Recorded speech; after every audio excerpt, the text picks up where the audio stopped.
Welcome to Health Oddity, the show that strips away the jargon and hype surrounding all things health and fitness to help you live a long, strong and energetic life.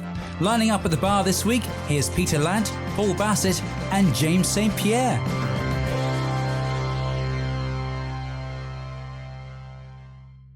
Hello and welcome to the Health Oddity podcast. This is episode number 101.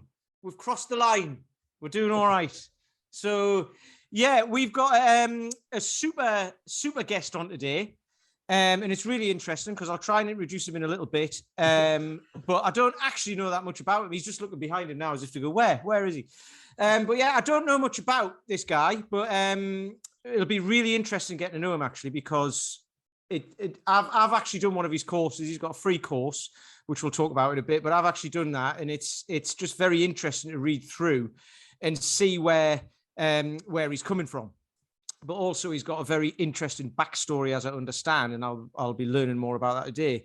But before we get started there, if you're a regular listener, please give us a like and a share. Please tell your friends, especially possibly with this episode, however it goes. I don't know how it's going to go yet, but this is going to be another important one that will probably help somebody. If it helps one person, that's all we're after.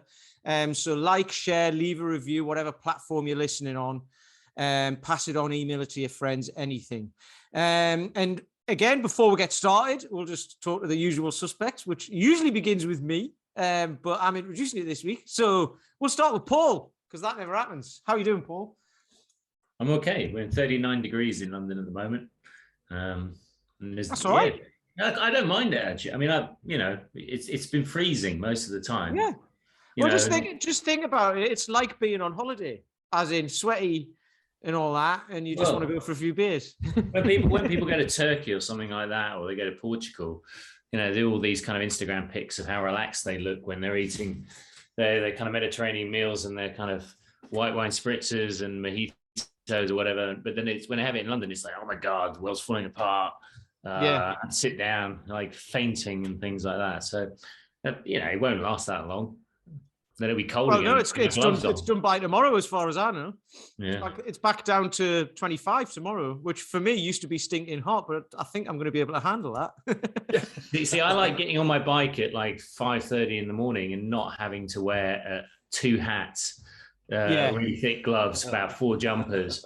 To go down into work, Well, I train outside, don't I? So in the winter, I have to come in and like wash my hands under the warm tap just to get some feeling back into them again. So I had that one year. I went down and it snowed, and I had to stop off at 2 coffee shops to buy coffee, not to drink, just to hold, to warm up my hands, because I had to be fair, I had subpar gloves at the time. Yeah, fair enough. Yeah. I did think of something to say there as well, but I'm not going to. So anyway, James, how are you doing after that? James is good. Well, I know how James is doing because I know where he was about 5 minutes before we started recording this. Yes, it was a very, in hindsight, a good decision to have my ice tub installed last week. That is just such fortuitous timing. It's unbelievable.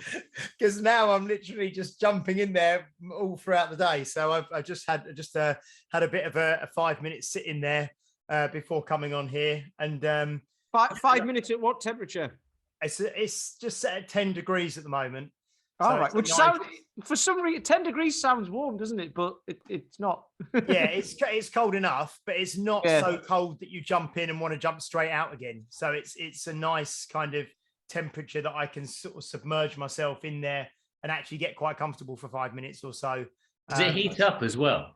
So when it's like 0 degrees outside, does it heat it up to 10 degrees? It can heat it or cool it, yeah. But I've got the hot tub next to it, so I'll keep that nice and hot, and then I can go from the hot to the cold. So that's really, really nice. Do you ever put see if that thing works, and you put one hand in the hot one and one in the cold one, and then you piss yourself? Do you remember that? Did you ever think about that when you were kids? Like when someone's asleep, you put a hand in a bowl of water, one hot and one cold, and it would make them. Anyway. Did you have many friends at school? Anyway, no, I was a bit of a loner, to be honest. But there you go. And I'm approaching the most productive day of the year because I go on holiday on Thursday. So tomorrow is going to be the day that I've got a list, as long as a list can be, of stuff that needs to get done tomorrow. You've got a list. That's Parkinson's law. We spoke about this last week, didn't we? Yeah, and I'm working, 6 a.m. till 9 p.m. tomorrow, but everything will be done, and packing will be done, and everything will be sorted, and then I'll be off on holiday for a couple of weeks. Will there be a Rocky style training montage from it? As you're just, like at the beginning of Murder She Wrote, where you got the typewriter, throw in the, yeah, possibly. And then I'm having a social media total tech detox, no social media, no phone, no side trance. The phone will be left in at the airport in England, and I'll be uncontactable for 2 weeks. So I'm looking forward to that. So excellent. That sounds lovely. Yeah. Yes. Anyway, does your business need you then? Oh. No, not for 2 weeks. But that's the whole point of business, right? Yeah, that's the whole point. Yeah, so that's quite a good place to be. Otherwise, it's just a hobby. Yeah, so it's just a job. Yeah, no, so that's the idea, is that it will not need me for 2 weeks. I've done 3 weeks before with 0 phone and 0 email and 0 everything. And I've got a sort of team who look after things, and it will be absolutely fine. And anything that's not will be dealt with on my return. So it's going to be good. Looking forward to it. Very good. He's going to be, I would say, be all zen in that when he gets back. But I mean, he's already got a bald head and a beard, so it's going to be quite hard to tell. It's going to work on the belly to go with it. Yeah. Which form of Buddha are you going to go for? The slim one, or the one that's sitting there with a big, Anyway, you've just heard the man there, and I'm about to introduce him, and I haven't asked him how to pronounce his surname. So we have Simon Maryan. Maryan. Simon Maryan. That's not his middle name, that's his surname. On here. So hi Simon, how are you doing? I'm good. Sweating, I'm glistening, I think, is a good description. Yeah, we'll not say what you said you were sweating like before. No, probably better before we started recording, because we might get cancelled. But anyway, don't men sweat and women glisten? Women glow. Something like that. Yes. Yeah, women apparently. glow, and Sean glows buckets. I'll tell you. Anyway, so it's Simon Maryan, and like I said at the beginning, I don't know much about you, Simon. We had a very brief chat on Messenger, yes. And you were recommended to us by Kirsten Tulloch, friend of the show. She was on right in the early days of this podcast. So we've been going about 2 years now. So she was on right in the beginning. So just, it would be good to hear, because you've got, like I said, it sounds like you've got a fascinating story, which obviously culminates in what we were talking about just before we started as well. So yeah. Where does it all begin? Where does it all begin? Well, despite where I live in the northeast of Scotland, I was born in Plymouth. My dad was a Royal Marine as well. Did a lot of, he was a helicopter pilot. And when he left, the reason I have this connection with Scotland is because when I was 4, we went to Shetland. Wow. And he did his civvy conversion course to fly kind of like a longer version of the Sea King called a Sikorsky 61. And he was flying out to the rigs and stuff. So that's why up in Shetland, and then for a couple of years, and then down in Aberdeenshire. And then it was Far East, Middle East, Africa. So I went to boarding school in Somerset. Oh, that's near me. I'm in Bath. So where am I? Well, I was not far from Crewkerne. Oh, okay. Yeah. And Taunton. Yeah. So that's the reason I'm up here. When I left, I joined the Marines from here. When I left the military, I came back here. In true fashion, I was medically discharged from the military, so I was losing my job. My marriage was going down the Swanee as well, so I was losing my home, my job, and my marriage all at the same time, which was so I kind of bolted to somewhere I knew people. Yeah. So I joined the Royal Marines pretty young, and kind of following a bit of a heavy military family. There's quite a few people in my family have been in the Marines in particularly. And I think I knew from an early age that was what I wanted to do. I was, me and school didn't really get on. Yeah. Yeah. I joined the Royal Marines with no qualifications whatsoever, because I just didn't get it. The necessity to actually study. So I was too busy playing rugby and drinking and fighting from an early age. Yeah. So yeah, that was kind of, it was the best thing I could have done, really, because it really channeled my energy in the right way, rather than being an absolute pain in the ass all the time. It was just when I was drunk. Yeah, but that's one of the things, isn't it? I think people find that it's like with military or a sport or something, isn't it? If they're not academic, or just don't, or it's not even not being academic, it's just not being like bothered about learning stuff. You've got energy, so you need to go, it needs to go somewhere, because otherwise it goes into drink or drugs or whatever, doesn't it? So we've spoken to a couple of sports people who are like that as well, and they were like, if they see people from their town who've done what they possibly would have done if they hadn't have channeled their energy in it. Yeah, very definitely. I would have been in a world of trouble, I think, if I hadn't taken the route I did. I absolutely loved it. I loved my time in the military. Really thoroughly enjoyed being in the Marines.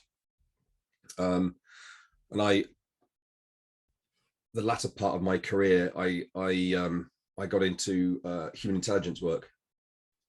So my job, I had a bit of a forte for recruiting people.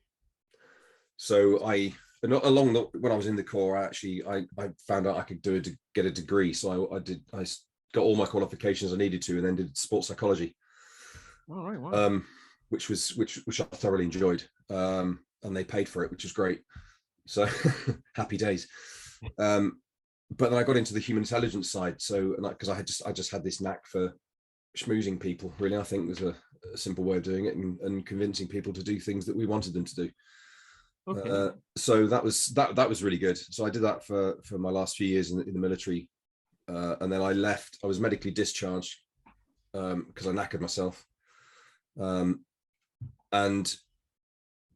I then carried on as a contractor afterwards, doing the same job. So, like in a lot of, oil and gas is, very prevalent up here. And when there's an oil crash or whatever, all these oil and gas companies, they ditch people, like, drop them like hot rocks. And then when they need them back, they get them back as contractors, costing them even more money. It was the same sort of thing. I was, rather than being on a salary in the military, doing the job, I then got taken back on a retainer and a day rate. So it was a win-win, really, on that one. And I carried on doing that intermittently I left in 99, and I carried on doing that until about 2008, and then sacked it all because I had 2 kids at that point, and it wasn't really I was trying to get away from it for a few years, but it's quite a hard line of work to get away from. Why is that? Partly because the way I was doing it as a contractor, the money was quite good. It was a hard thing to let go of, but then I landed on my feet in oil and gas, and got a job. I actually ended up being on more money doing it in oil and gas, doing coaching. So, but also they make it, some of the organizations that I've worked for make it very difficult for you to get away. So if they ask you to come back and do another job, then they make it really, well, they can make it quite difficult and uncomfortable for you. So it took a while. I had to figure out a way to do it, and it finally got round to it. And it was so along the way I've had quite a few interesting experiences along the way. One of which I get stick for from my mates, because I was along the way I've been on all sides of kidnapping. So I've rescued hostages, I've negotiated the release of hostages, and I've been a hostage. And I've been involved in numerous kidnappings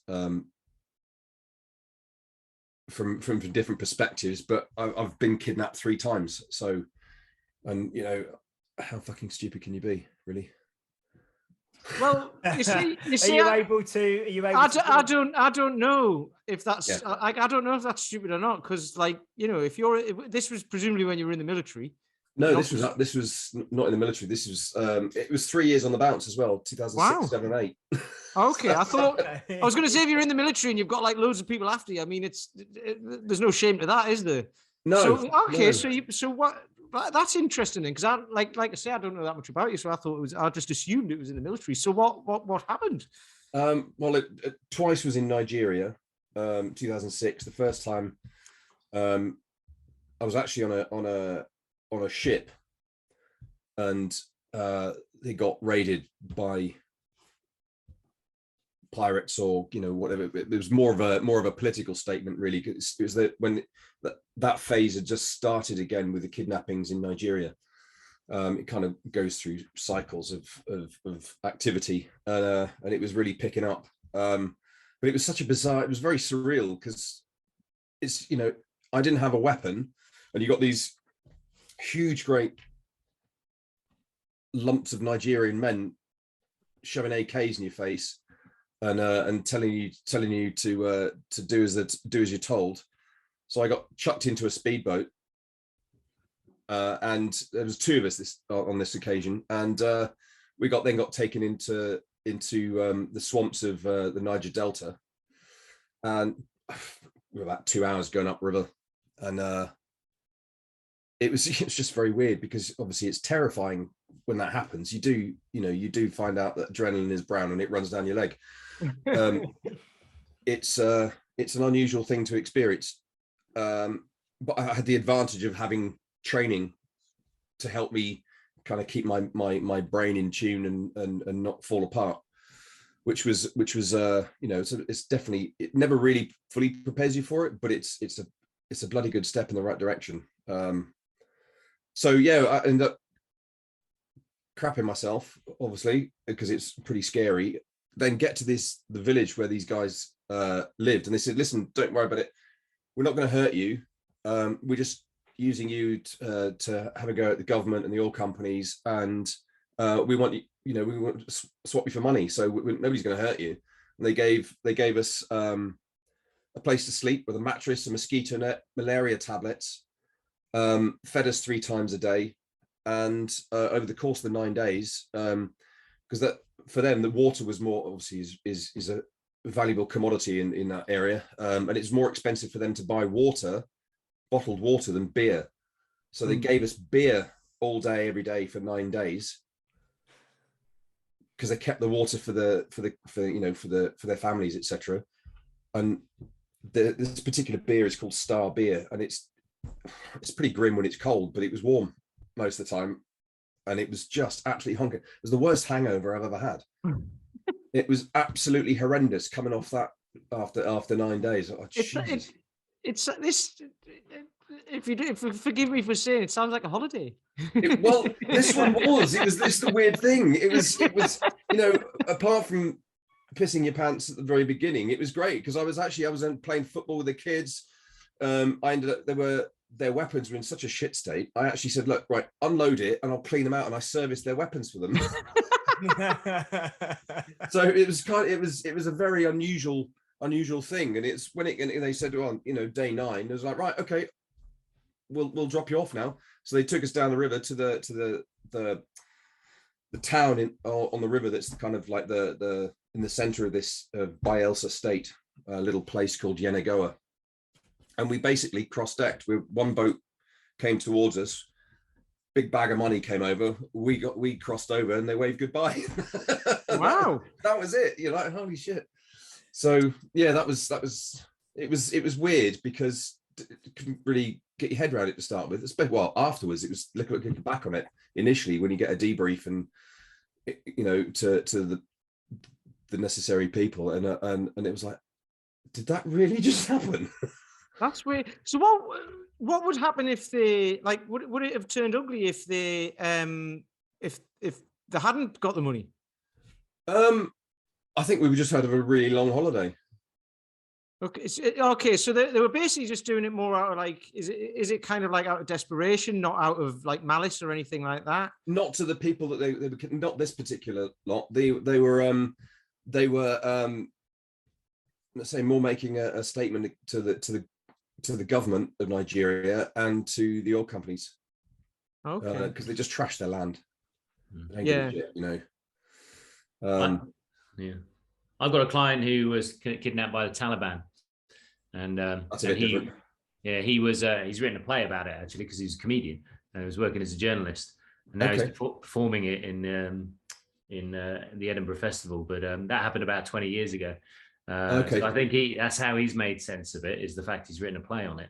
Yes. It's I suppose when things like that happen, you're kind of like, what happened? How did I survive? Why did that happen? Why was it not one of the ones where I'm held with a gun to my head? You must have loads of questions that is just difficult to kind of answer. Yeah, it is. It's a weird thing. I certainly didn't expect that to turn out the way it did. That was I mean, it was a real pleasant surprise, but it was, you're like, what the heck? Am I dreaming? Is just, your kidnappers are being nice to you and feeding you, and you're not cleaning their weapons and playing football with their kids, and it's just bizarre, really bizarre. But so yeah, that was apart from the initial shock of capture sort of thing, it was okay. The second one was very different. This time lasted 35 days, and this lot were just a bunch of scumbags.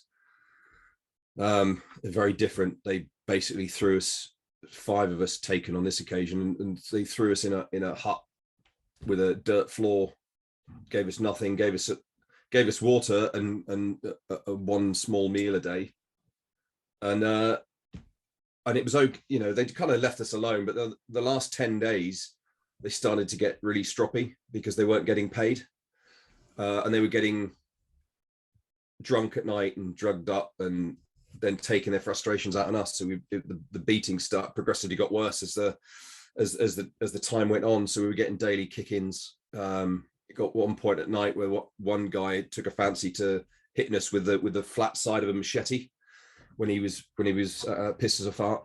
They just come in and grab you by your hair, pull you out, and start kicking you around, and they got creative. I'll be fair to them. They dug a hole that was about 7 foot deep, and I don't know, about 3 foot wide, and we spent most of the day hands and feet tied, but they just drop you in the hole head first and leave you there for hours, and people just then use the hole to pee in and go for a dump. And so yeah, they're charmers, real charmers.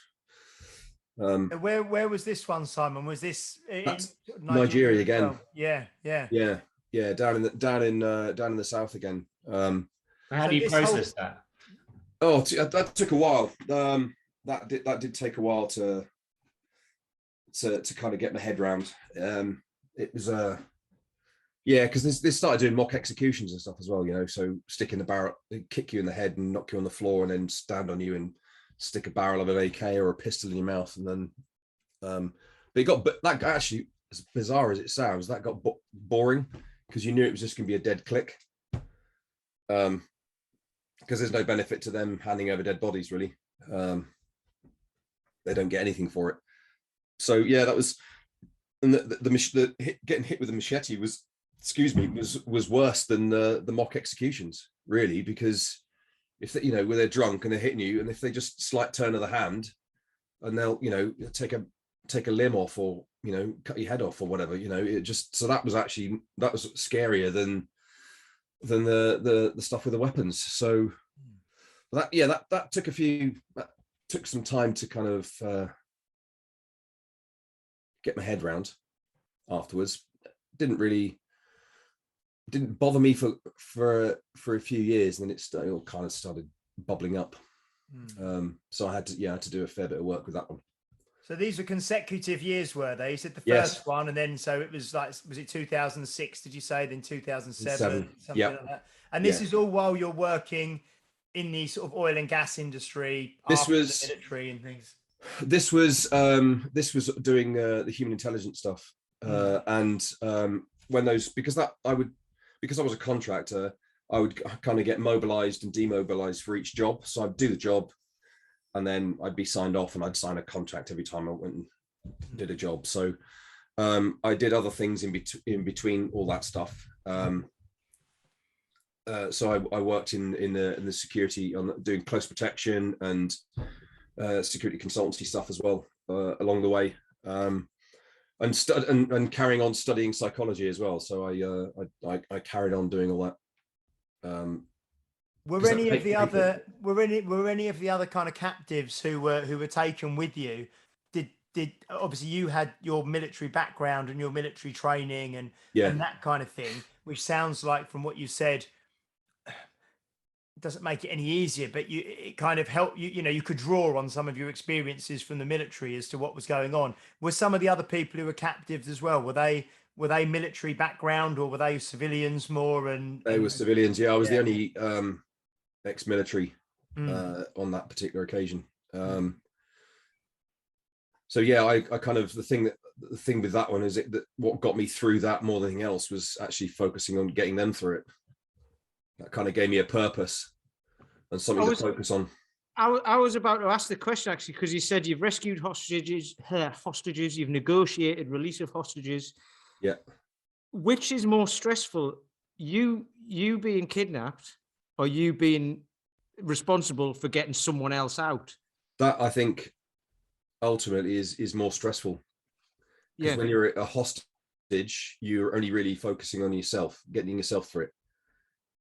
But when you're responsible for kind of saving somebody's life and getting them out of a sticky situation, there is a lot of stress and pressure with that one. I think far more so, for sure. I mean, rescuing hostages is great fun. Well, yeah, I wouldn't know. It's that's the fun side of it. In what way? Because you've got the pressure of, obviously there is the pressure of obviously not shooting the hostage or hostages, but you're recovering people. There's a massive adrenaline rush with that. When you get that green light and you get to go, it's and it's very satisfying, relieving the world of people that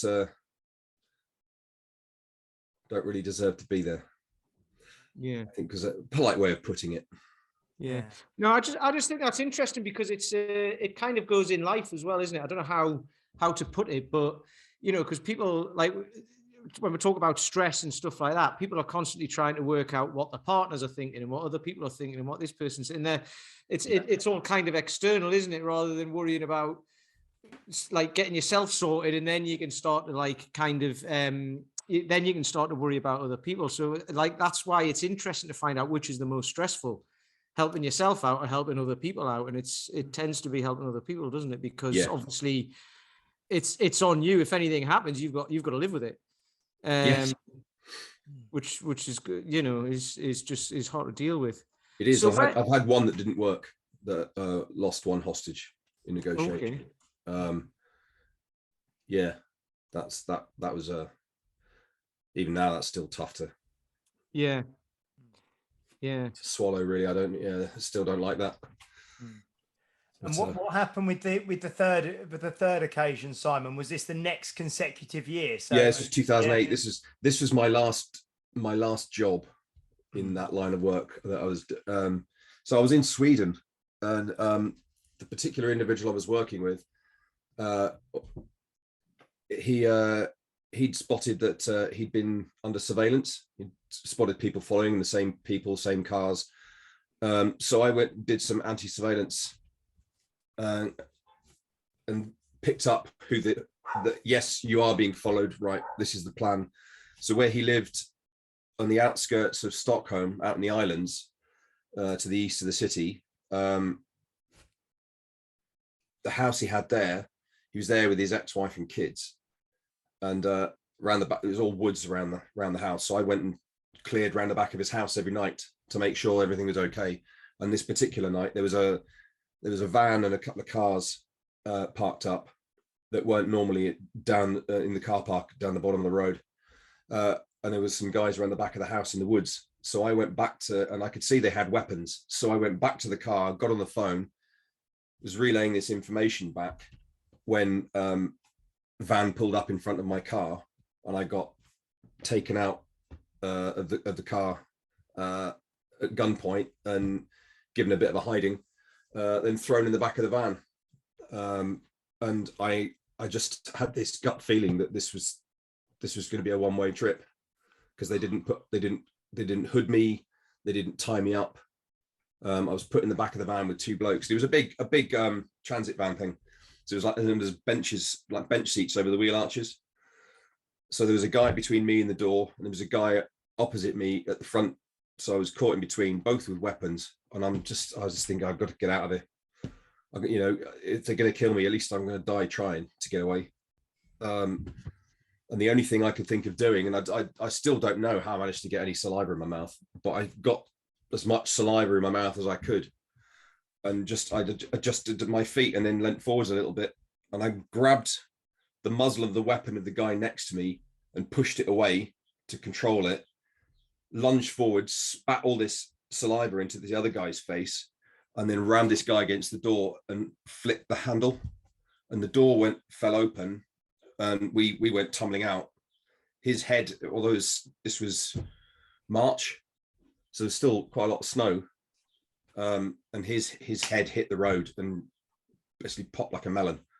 And we rolled, and on the side of the road, because it was snowing, and there was trees either side, woods either side. So I just hobbled in because I twisted my knee, I dislocated my shoulder again. I had a fractured eye socket, couple of broken ribs, and I just hid in the woods. I just went as far as I could, and then laid down and covered myself in leaves and snow, and just stayed there until, because there was still traffic on the road as well. And I laid there until they just, I heard them drive off, and I went out to see where they were, to make sure it was clear. I lay there for about an hour and a half, hour and three quarters. It's bloody freezing, and then I made it back to the car, to where the car was, and they just left the car. And one of the things I'd always did was I had a spare set of keys, and I secured them under the vehicle so that I knew I could always get back in. So I drove back into Stockholm, and then got on the phone again, because they'd taken my phone off me and stamped on it, so I couldn't use it. So I went back to my apartment in Stockholm, and and then phoned in the good news. But fortunately, the individual they'd got in touch with him, and he'd followed the plan and gone to a hotel in Stockholm, and he just followed the plan, and we flew to London the next morning. Wow. So how long did that ordeal take? Was that like a couple of hours or something, start to finish? Yeah. Wow. Yeah, it was the shortest of them all, but yeah, definitely the most painful. And I think of all three, it's definitely the scariest one of the lot. There's dealing with the situation at the moment and being cool and you know, being able to handle that stress both in the moment, and then there is trying to handle the stress in reflection. And those are two different skills for you, or are they the same? Yeah, they are. In the moment, it's easy to park your emotions in the moment, because you've got something to focus on, you know, getting yourself out of the shit, basically. So you're drawing on all everything you've learned, all your skills to manage yourself, and focusing on getting out of the situation as best you can. But you're absolutely right. Afterwards, it's always in the quiet hours when it comes from the back of your mind to the front and comes out in all its technicolor glory. Do you play through scenarios, or do you just question how you managed to do it? I mean, is it because obviously you came through these things, you know, as in the best possible situation, given the situation you were in, you know, came out with your life, came out with at times with minimal injuries, considering. Do you play through the scenarios, or do you just I did. Yeah, I did. I what else could I have done? Could I have got away quicker? Could I have avoided it at all? So yeah, I mean, I know it's weird because I got back to the UK that day, and then I had a week at home, and then I had an interview for a job on I got home on the Friday, I think it was. I had a call with a friend on the Monday. I had an interview on the Thursday, and had a new job coaching in oil and gas. And it just kind of weirdly kind of slotted into place. So I then had to, I was then focused on this new job and getting used to being offshore and being on a rig and all that, and platforms and stuff. And it was a bit weird, but it distracted me for quite some time, because it was a steep learning curve, being offshore. But it's a weird one. It is a weird one. It takes much more effort to manage your mind after an event than during. I think it's just speaking as someone who's listening to all of this for the first time, obviously, Simon. I mean, I, like many people, I suppose, you watch films on TV, you watch TV programs that are involve military stuff and gunfights and things like that, and it kind of almost washes over you because it's entertainment when you watch it, and it's not real, it's dramatizations and all the rest of it. But just hearing you talk about these events so candidly and so openly and honestly, I mean, it's I mean, for me anyway, it's I suppose it's shocking, really, because it is something totally different. I mean, I presume for Pete and Paul, it's the same. This is things that Simon's talking about, situations he's been in that you may have seen in films and TV in the past and seen it as entertainment. And then when you actually know someone who's talking about that life and death situation and how you dealt with it, I mean, it's what's so obviously now trying to kind of juxtaposition, I suppose, what all those experience you've had, and then what it took you into, how has that affected, impacted, led the development of your life and your career and so on since those times? Significantly. The stuff that I do now is based around the techniques that I use to keep myself on an even keel during those times, and how they've been refined and adapted to become what they are now. It was the main course that I offer, which is based around psychological emotional resilience. And it's utilizing those techniques, and I've refined it and put it into a course that I've been teaching for the last 5 years. And I've written a book about it. I've got it on, so I do face-to-face training. I've got an online version, and during kind of the lockdowns, I was delivering it via Zoom. And it's three really simple self-regulation techniques, and then there's a reprocessing technique to help deal with problematic memories that won't leave you alone, and to basically recode them. And you mentioned before we started recording, I think, that you're also in conversation with a university as well, aren't you, in terms of this course and these techniques and things? What's happening with that? Kind of what's the framework around that? Well, I'll definitely find out more tomorrow. I've got a meeting tomorrow to kind of go through my presentation, explain the demonstration that I'll be doing next Thursday, to a whole bunch of people from their business unit and different departments who are coming along. So yeah, and I've said to them, if they can find somebody who's going to be a willing demo subject, that is happy to have free therapy in front of other people, then I'll do a live demonstration of how it works. Mm. Coming in cold, not knowing anything about them. Mm. So what did you do you mentioned kind of coaching work that you've done before. Yeah. Is this more like that? This sounds more like you say, kind of more therapy and stuff now as well, is it? Or yeah, it's a mixture of therapy and coaching, because I became aware a long time ago that there's a very blurry line between coaching and therapy. As a coach, you can get into some deep stuff quite quickly, and people can then get overwhelmed and end up in a snotty, bubbling heap. And as a coach, you're not necessarily equipped to deal with that kind of reaction with somebody as effectively as that person might need.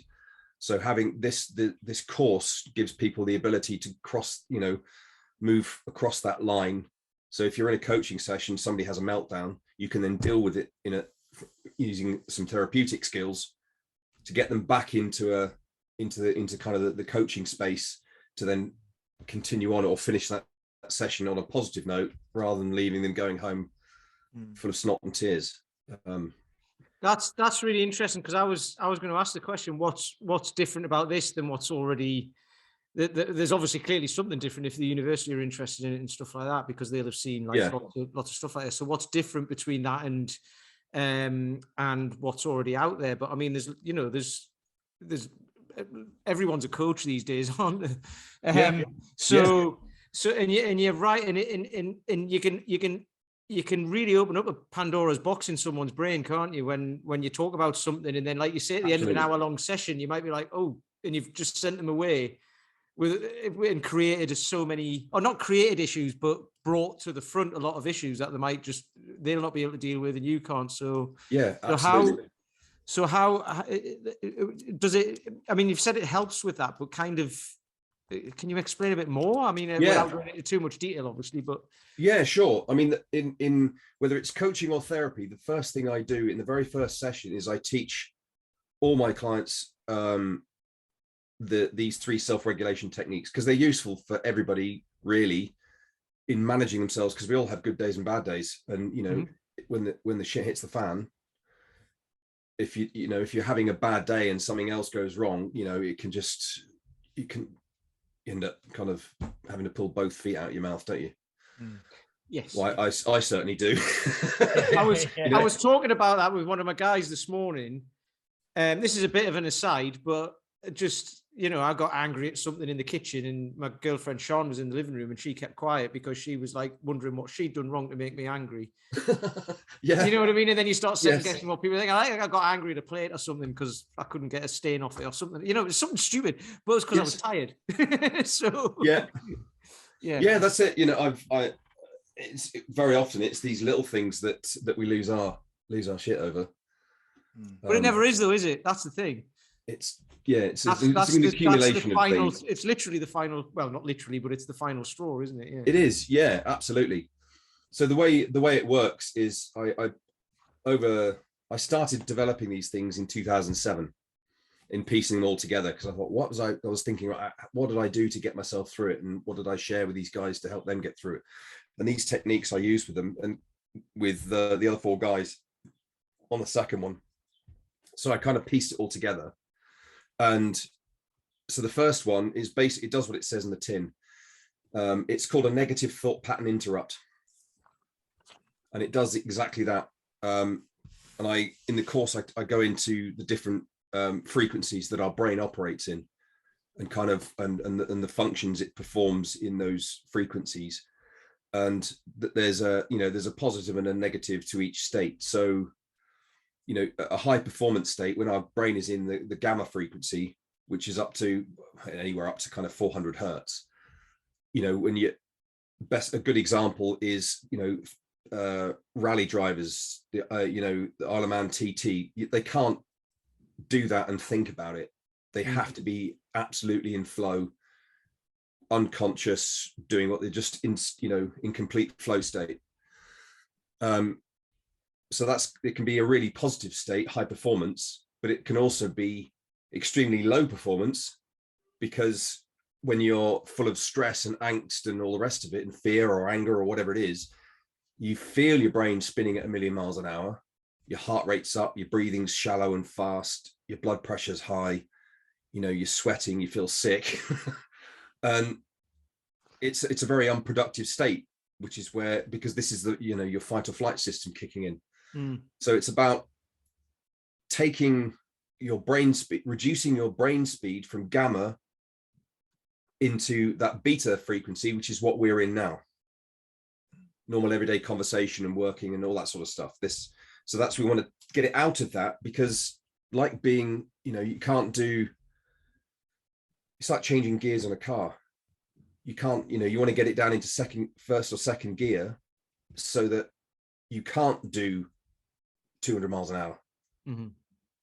So that it can perform certain things at different frequencies. So it's about reducing slowing down the brain's frequency to take people out of their fight or flight, to disengage that and initiate the parasympathetic nervous system, so that you rest and relaxation, calm things down. So this negative thought pattern interrupt is so simple. Basically, it kind of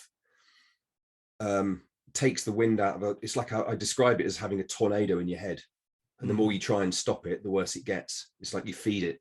And when other people try, oh, just fucking calm down, chill out, stop being a dick, you get all this stuff thrown at you, because it's obviously that it's that easy when you don't know how.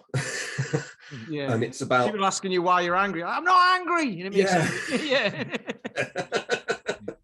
Yes. Yeah, like a daddy pig, a Peppa Pig. That's what I get described as.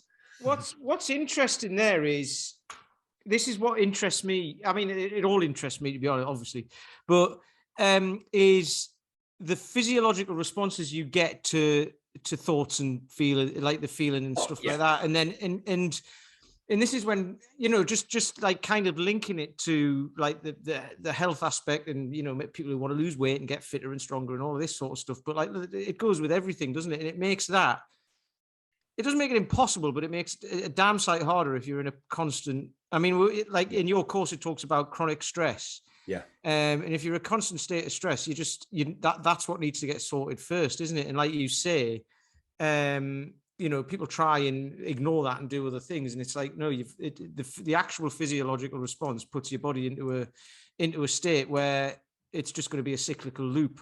That you can't do it, so therefore you fail, so you get more stressed, and then it just keeps happening and happening and happening until you actually, well, I mean, does this pattern interrupt kind of help? It won't deal with it immediately, obviously, but like over time, does it sort of bring it down yes, a curve sort of thing? Yeah. You'd be surprised actually how quickly this stuff works. Taking that initial technique, there's one particular person I use this with, who, when I set up this the charity that I left the charity January last year, to focus on doing what I'm doing now, because the charity's now off and running, and left, my co-founder is continuing on with it. But I had a veteran who FaceTimed me at about 1:30 in the morning. And I woke up and looked at the script, and he was there. He had about that much left in a litre bottle of vodka. He was standing on a chair with a noose around his neck. Jesus. And he said, I said, why did you, I asked him why he called, if he was, all set up and ready to go. And he said, well, I looked down at the table next to me and I saw this number. I think it was his sister had given him the number. And he thought, well, fuck it, I've got nothing to lose. I'll make one more phone call. If it's no use, I'll just step off. And I used this I talked to him for about half an hour, 40 minutes. And then I explained about the tornado in his head, and he was like, yeah. And I ran him through this technique, and you do it in rounds. You do it as many rounds as you need to get somebody down to where it all stops. And I think we did 3 rounds, each round lasting about 20-30 seconds, and he just started laughing. And that was the only thing I ever did with this guy. Wow. I mean, it's not always like that, obviously. But it was enough to get him to, I said, do you want to take the noose off and sit down before you, hang yourself accidentally. So yeah, that would. Well, So laughing, was... but I mean, you know, imagine telling the story like, oh, but then you'll never guess what happened. God, but that's amazing stuff. That, I mean, because this is the thing. I mean, do you think that he made that phone call because he didn't want to do it anyway, and he knows, like, ultimately, yeah. Because I think that's one of the things, isn't it? People kind of, they're just. I mean, I don't know because I've never been suicidal, but it's kind of like you hear lots of things about it, like people who survived a suicide attempt then say, you know, they've stepped off somewhere or whatever, and the last thing that went through the head was like, oh, I shouldn't have done that. Or, yes. You know, and there's lots of things like that that I've heard about. I mean, that's anecdotal with me, but then people who ring someone or whatever in the very last moment just before, which is basically just that's the cry for help, I suppose, isn't it? Yeah.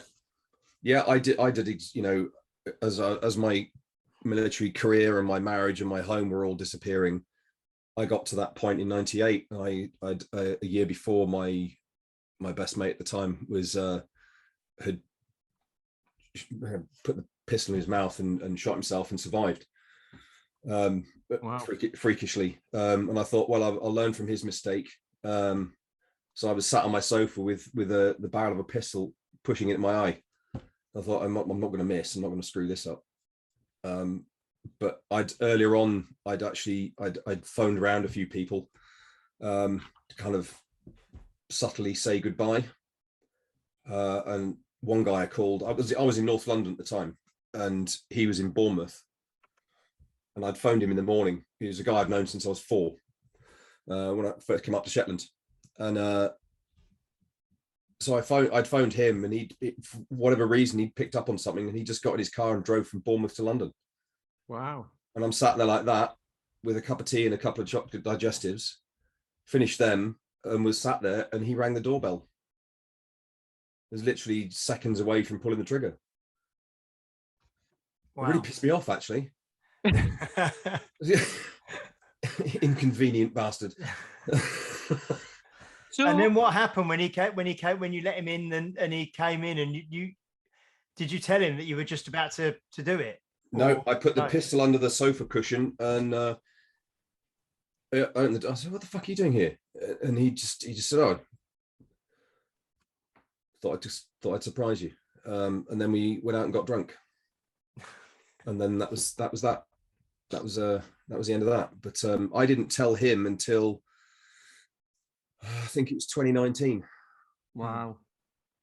And I was that's that 20 years later, 21 years later. 21 years later, yeah. So I ended up staying at he lives in Exmouth, and I was doing a presentation to the Commander Training Centre in Lympstone, just up from Exmouth. And I stayed at his flat, and I told him then. Because we just, you know, parted, you know, and just everybody goes off and does their own thing in life, don't they? And so yeah, I hadn't seen him for ages, and yeah, I told him. So that was a funny old thing. We went out and got drunk again. So the thing with that is the difference there. I mean, you've obviously rang a few people, but the difference there was you were then on your own, and he happened to turn up. Yeah, but you answered the door. Yeah. So you could have easily not and just went, "Oh, sod it." But, yeah. So was that again in the head? That was like, "Oh, there's someone at the door." So it's kind of like, "I'll do it in a second. I'll just go and get the door first." So you obviously clearly didn't really want to do it. No, it was just you just, which is weird. That's why I struggle to get my head around. You don't want to do it, but you're gonna. Do you know what it, like? I can't explain it. Do you know what I mean? It's like when you're getting angry at something, you know you don't want to get angry at it, but you're going to do it anyway. Yeah. And you know it's wrong, and you know it might end your marriage, or it might, like, something might happen. You know, not as drastic as what was happening there, but something is going to happen that you're going to regret, but you're going to do it anyway. Yeah. And this is the thing that you know, obviously acting on emotions and stuff like that. This is the thing that fascinates me, because we all do it, and we all know we shouldn't. Yes. But it becomes habit, and we become actually we become addicted to stress. Yeah. And when our life isn't stressful, we create stress because stress becomes the comfort zone. And when you feel comfortable, it feels weird. So you do things to stress yourself out and self-sabotage in order to be in your comfortable discomfort. And in a world where everyone's telling you, and we're guilty of this as well, that being comfortable, kind of is the end. So therefore you should not seek discomfort, but, you should, like doing ice baths and stuff like that. Then do people then think, well, that's me because I'm always out of my comfort zone. But that's stress rather than actual seeking out a challenge or something like that instead. Yes. Which is stress, but is more excitement stress than stress, which it can turn up with similar symptoms, can't they? Like excitement. I keep talking about a YouTube video with a lady called Kelly McGonigal on this. And she talks about the very thought of thinking stress is bad for you can shorten your life, as opposed to the people who can handle stress really well because it turns up as excitement, which opens up your arteries and all that rather than closing them down and turning you into that ball. It's the perception in here and the emotional label you place on something, because fear and excitement feel the same way. The physical sensations are exactly the same. It's just the emotional label that we attach. Strength training is a stress. I mean, lots of good things are stresses, aren't they? I mean, absolutely, yes. We all have clients, I'm sure, that turn up to sessions kind of rubbing their hands together, excited to see what they're going to do that day. And then you've got clients who see the same workout, roll their eyes and go, oh, can't believe it's, burpees. Yes. The perception of the same event can be either a positive stress or negative stress, can't it? Yeah, absolutely. And that, there's the two main types. You've got eustress, EU stress, which is good, healthy stress. And then you have distress. Yeah. And it's, it could be different. The same thing for two different people can be one end or the other. Jumping out of a perfectly good aircraft with a parachute, I hasten to add, it scares the crap out of you the first time you do it, but once you've got over that and okay, I can actually do this, it then becomes exciting. And you're going out doing free fall and stuff, or bungee jumping, or downhill mountain biking, or scuba diving, or whatever it is. But that's the thing, is making stress part of your life in a positive, constructive way, so that you expand. It is about kind of, in some sense, going outside of your comfort zone in order for it to grow to include that part of your life that is stressful, but make it a good stress, so it becomes normal. So expansion. So we talk about this quite a lot in training, because we're all trained. We've all got the same trainer, and friend of the show, Paul McElroy. He's been on before, and he talks about training like as in using heavier weights. Yes. You train within relative comfort, and it's all about the proximity to your comfort zone, and you can expand your comfort zone without ever going outside of it. And it sounds like a similar thing, but with your, with your what would you call it? Your brain response, however you respond to a stressful situation. Yeah. And like Paul's just said, training is stress anyway. It's stress on the body. We're just expanding that comfort zone. So it sounds very similar, because I think people get scared I certainly did. I mean, I've done some of this stuff before in various different guises and what have you. And it's really scary, because like I said, you open up Pandora's box and you're like, right, if I deal with this, that turns up, that turns up, that turns up. And it's like, yeah, but you're dealing with it all the time. This way you'll actually deal with it. And then it'll turn up, but it won't have the same response as it did before, because you now know how to handle it. Yes. Do you reverse engineer from high performers? So like, if I was to think about Elon Musk running like some of the most stressful industries, Tesla, car, automotive industry, rockets, you name it. That to me, it takes a unique mind to be able to deal with that level of stress. And in your industry, in the military, and in other areas of kind of protection and stuff like that, you must have come across very high performing people who could maintain their cool under highly stressful situations, come out unscathed, and repeat, rinse, repeat, rinse, repeat. Have you ever do you talk to those people on like how they do it? Do they just naturally come to those ways of behaving, or do you think there's a formula that can be? There are various ways that people. There is a kind of common theme along of stuff, and it's about the key to all of this is managing your psychology, managing the state in here in order to control this. If you can when you learn to kind of channel the energy from emotion, initially you might think, shit, I'm terrified, but then it's reframing that to something, right, okay, so this has happened, I can do all these things, rather than being channeled and blinkered and thinking, oh shit, this has happened, and seeing nothing else. It's being aware of the options that you have in that moment to overcome it.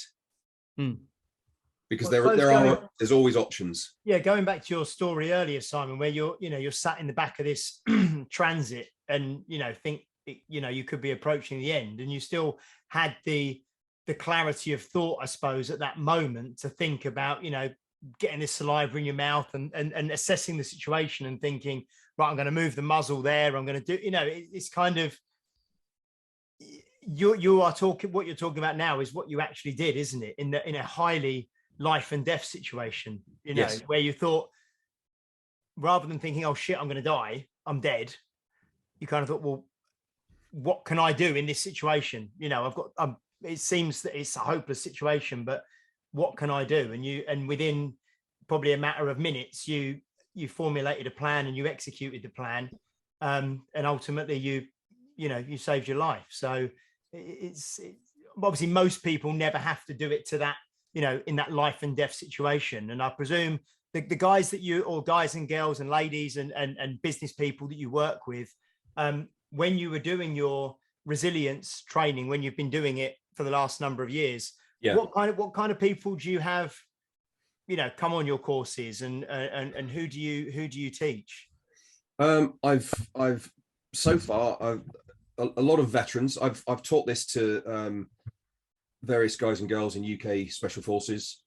I've talked about this to New York Police Department, their hostage negotiation teams, to the FBI, and I've taught from psychiatrists down to auxiliary nurses within the NHS, lots of veterans, wives and girlfriends and etc. and boyfriend etc. of veterans.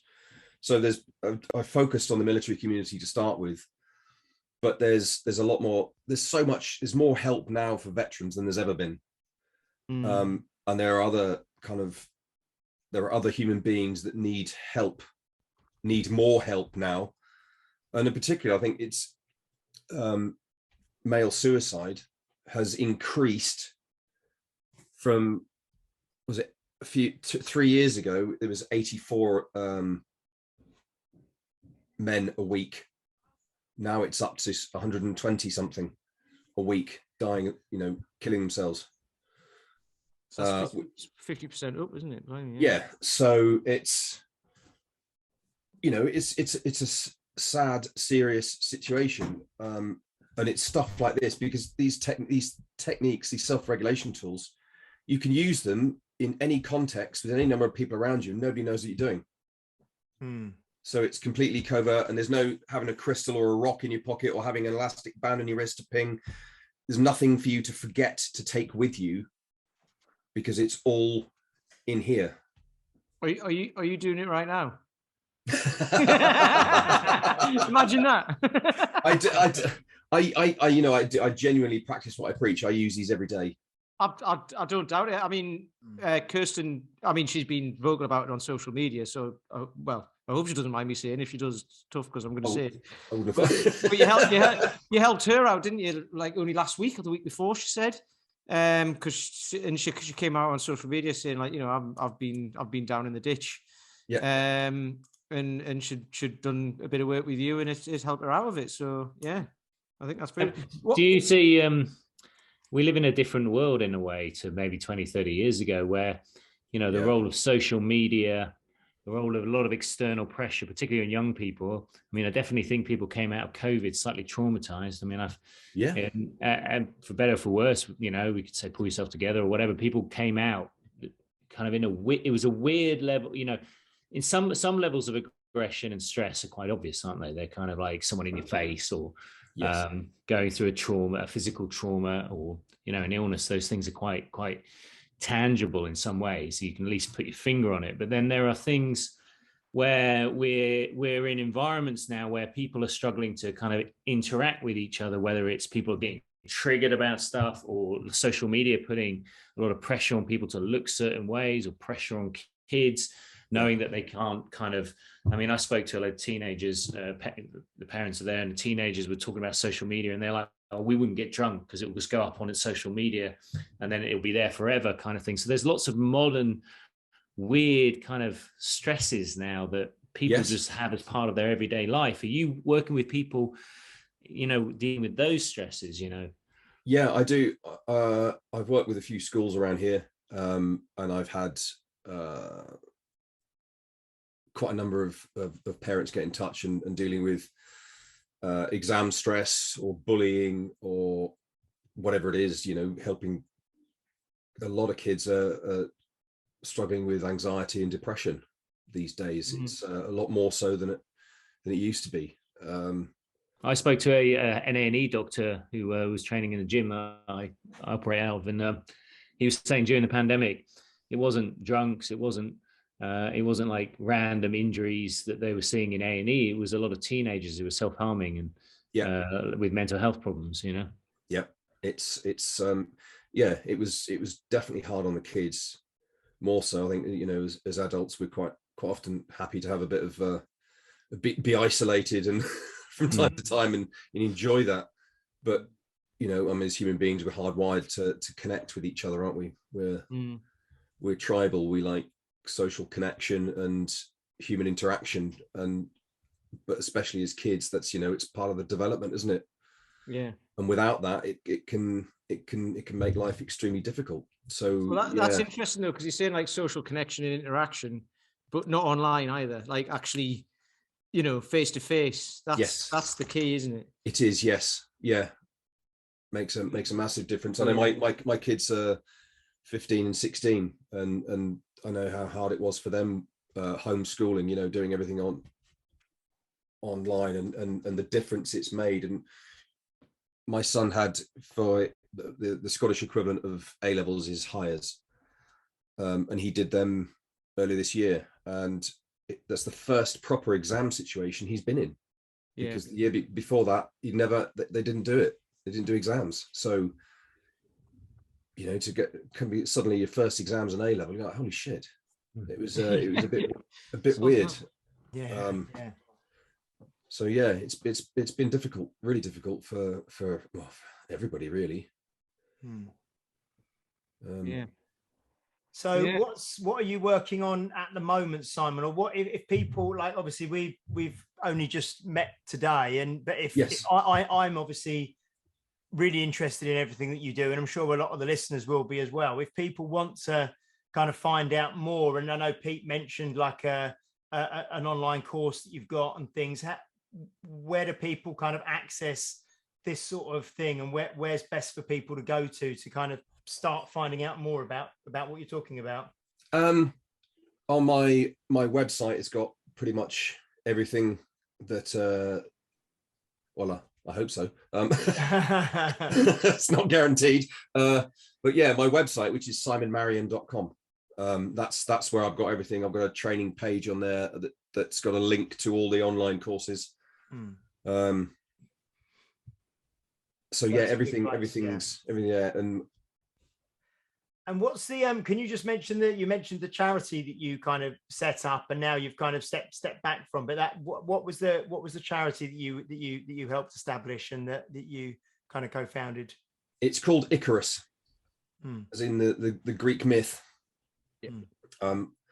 So yeah, started that in 2017, and it quickly became apart from a small charity, but it went from 2 of us in 2017 to, I think when I left last year, there were 20 plus therapists on the team, board of trustees, chairman, my co-founders, the chief exec, carrying on running with that now.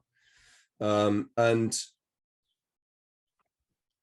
it's it went from treating a couple of hundred people to 1,200 people in the space of 3-4 years. And it was, despite being a small charity, it was the largest provider of veterans mental health in the UK.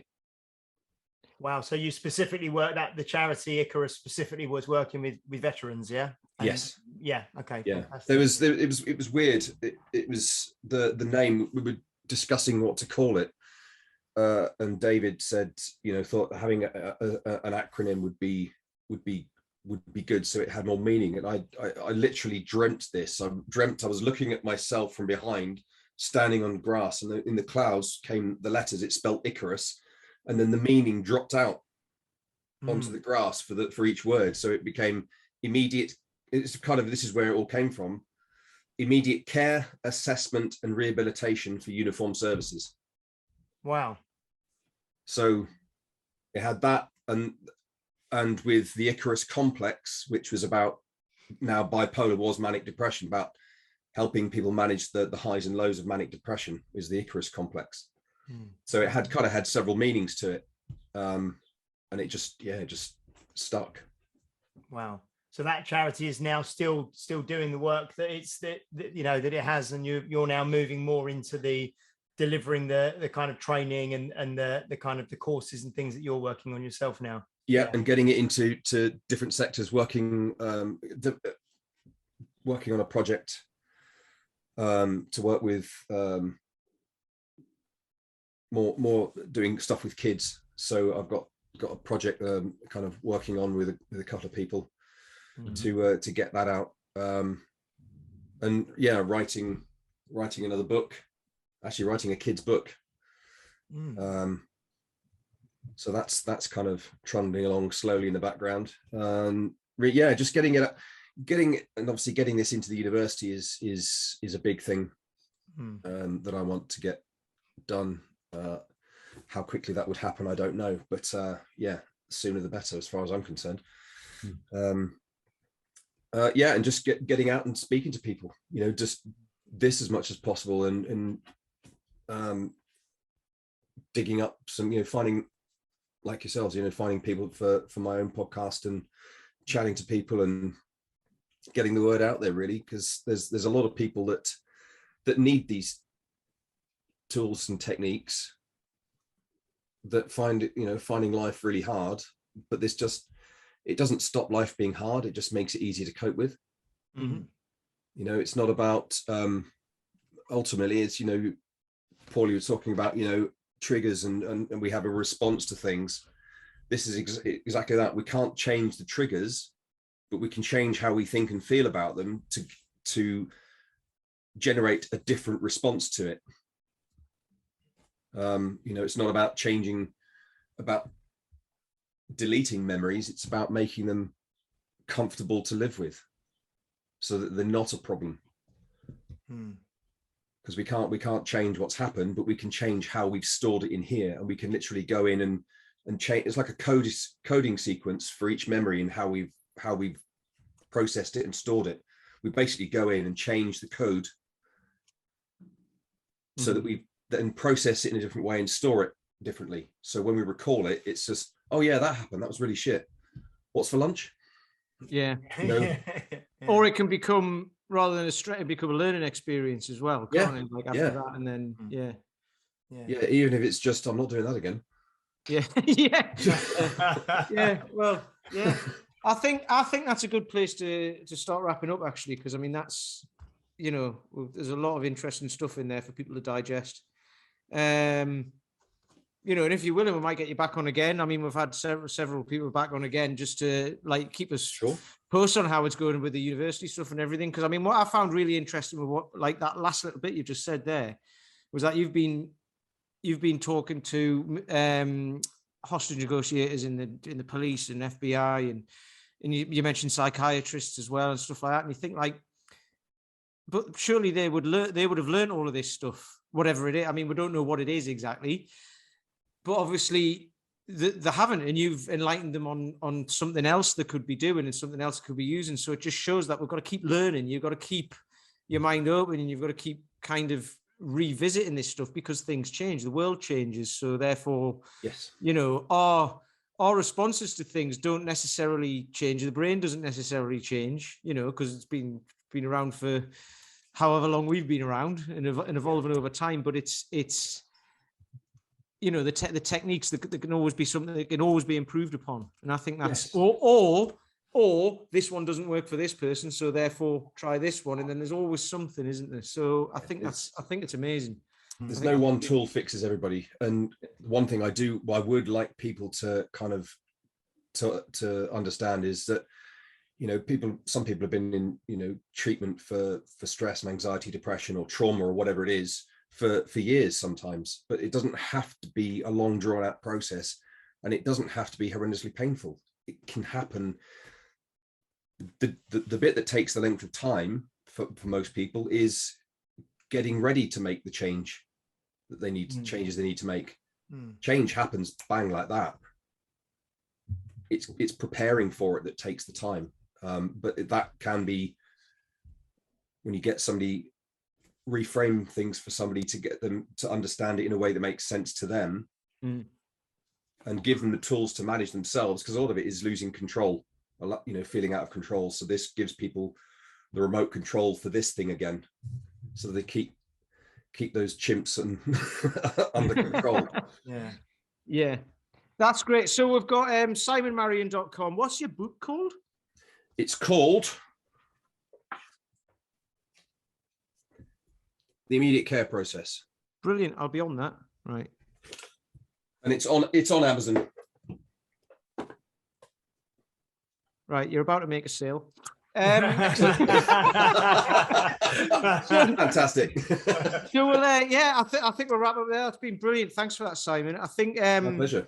Before I ask James and Paul, I'll just say again, if this has resonated with you, or like as one of our listeners, or if you've got, like Simon just said earlier, when in 1998 when he was at home, he rang a few friends and one of them actually turned up. So sending, like, if you suspect someone's in that state or whatever, or even if you don't, just send it to them anyway. Because like we say, if this helps one person, then it's worthwhile doing, isn't it? 100%. James, you got any final thoughts? Yeah, just how this podcast never really ceases to amaze me. We were going to come onto this podcast this afternoon, and I didn't really know Simon. I kind of had a little look at what he does and pinged him a friend request on social media and that sort of thing. And you just never know the conversations you're going to have, and having that conversation and Simon telling his story, or part of his story, in terms of where he's been, is just it's powerful stuff. It's just been really it's an hour that, it's just an hour in the middle of the week, that we've just kind of all sat down and had this conversation, and it's got the potential to change lives, and to really help me and hopefully help other people think about things a bit differently. So thanks, Simon. It was an absolute pleasure getting to know you for the last hour or so, and I'm sure we'll stay connected and speak again. Yeah, no, likewise. I've thoroughly enjoyed this. Yeah, it's been really good. Brilliant. Really good. What about you, Paul? Oh no, I think you've probably made another sale. I buy that book. Well, thank you very much, guys. I wonder how quickly, if I order it today, if it will be delivered tomorrow, so I could take it on holiday on Thursday. I'll try that. It probably would, actually. Yeah, I'm not 100%, but I'll try. Fantastic. I didn't know where the conversation was going to go, so I was just, every time you were recounting a story, I was like, okay, right, I've got a lot of questions. So I've even got even more. So, well, hey, listen, I'm happy to chat anytime if you answer any questions. That's no problem at all.